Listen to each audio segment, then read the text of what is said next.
Ngipriang sebagai pi borok syakanika channel kejungi bat ngikirmen beborok pi syai pi klanun. Hakanika video ngin pay yakanika post kebarang slide thamai po Meghalaya. Subscribe but turn on your notification bell kenapa pinum do iki video skimming upload.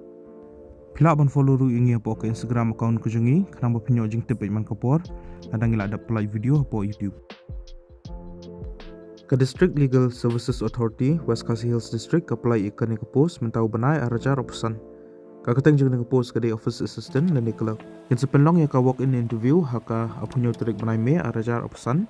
Kini ka post ka like away baka salary dan ka tolop ka dikat sanajar si benai. Educational qualification kalau kumne peladi ben pendap ya ka graduation. Badru pidi bandan basic word processing skills. Badru pidi bandang bahaban operate ya ka komputer. Pidan kam ka typing speed ke babiang badru pidi bandang ban take yaki dictation. Badru ban prepare ki files nak bintaki presentation.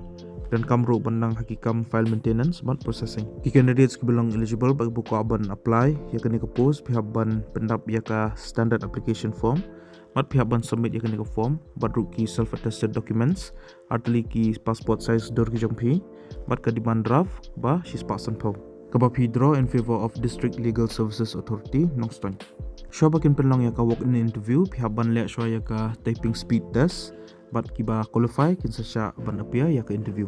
But nakabenta ka interview pihak panura iki documents kumka degree certificate, birth certificate, schedule tribe dan EKA certificate, SSLC certificates, baki mark sheets, HSSLC certificates, baki mark sheets, graduation certificates, baki mark sheets, address proof, experience certificate, baki wiki nakabenta ka verification.